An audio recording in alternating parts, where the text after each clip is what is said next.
What's up, Yankee fans? This is your guy, Hector, host of the Yankees Morning Brew, and I'm coming at you again with some more Yankee news. But before we get into that, if you are watching us for the first time, please hit that subscribe button and hit that like button. It helps us out tremendously when it comes to growing the channel and bringing in more Yankee fans to join the conversation. And now, let's get into the news.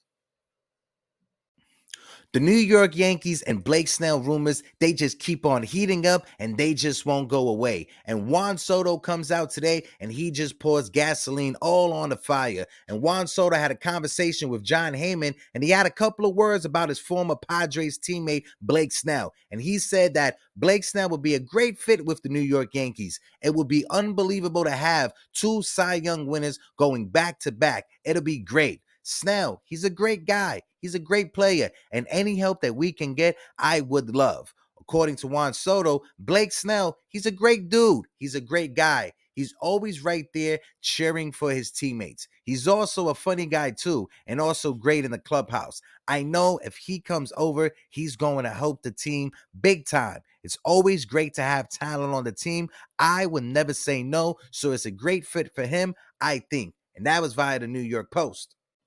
And also, a few days ago, ESPN insider Jeff Passan, he weighed in on his thoughts on where Blake Snell will wind up. And according to him, the New York Yankees, they make all the sense in the world. I'm going to read an article from SI.com Fan Nation that said, despite a report from NJ.com Bob Clappis that seemingly denied any chance of Snell joining the New York Yankees, ESPN Insider still predicts that the reigning Cy Young winner will don the pinstripes.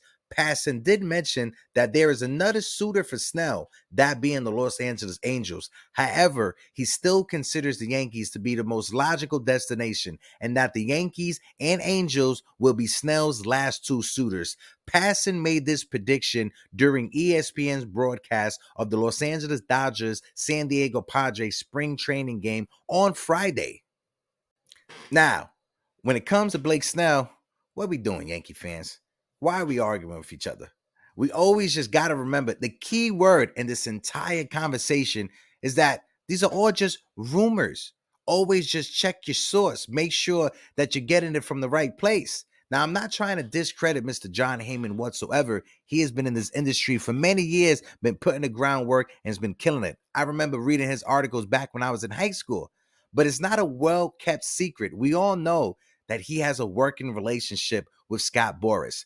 And we all know that an easy way for Jon Heyman to generate some clicks is by throwing some stuff out there and seeing who's going to bite. And us Yankee fans, it's working in his favor because we're talking about it. We're having conversations. We're going back and forth on Twitter. When it comes to Blake Snell, when you look at his stats, this is a two-time Cy Young winner that's only pitched over 170 innings twice in his career. When he is healthy, he is spot on. He is the top pitcher in this league. But it's also a gamble because the health is a big question. Blake Snell is a pitcher who is 31 years old, going to be 32 later on in the year. When you look at his numbers last year, 5 to 6 innings, he was a phenomenal starting pitcher, but he doesn't go deep into games. He's not going to get you into the 7th or 8th inning like Garrett Cole. But on the flip side to that, having him as your number 2 starter behind Garrett Cole, it takes pressure off of Blake Snell. He doesn't have to worry about being an ace of a starting rotation, having to carry a starting rotation for 200 innings. So you got to ask yourself, what is the perfect contract to offer Blake Snell? Or what is the perfect contract for him to accept?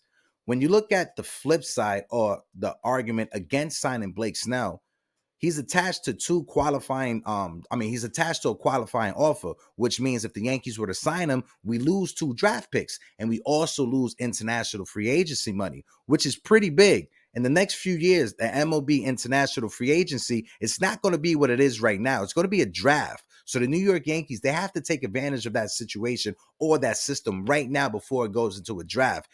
After that, it's going to be kind of hard for the Yankees to sign the top international free agents that are out there on the market. So you got to ask yourself, do you want to lose out on that international free agent market when there's going to be a bunch of kids available next offseason? The other argument is the luxury tax. It all comes down to money.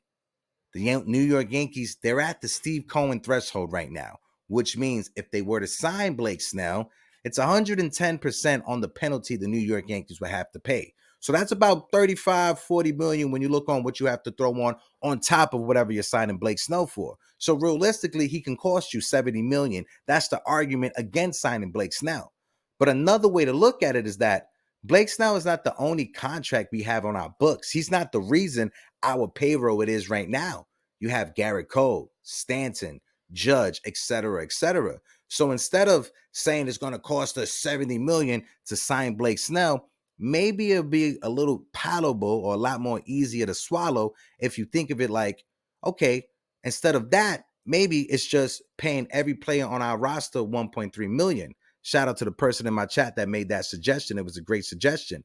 But instead of saying we're gonna have to pay an extra 30 million to sign Blake Snell, it'll just cost us 1.3 per player on our 26-man roster. That's a lot easier than saying that it's gonna cost us 30 or 40 million for a player. But again, that's just me thinking about it outside of the box. Yankee fans, let me know in the comments section down below. When it comes to the Blake Snell rumors, when is the propaganda gonna stop? When will he sign so we can stop having this conversation? And like always, hit the like button, hit the subscribe button. I'm your guy, Hector, and I'm out.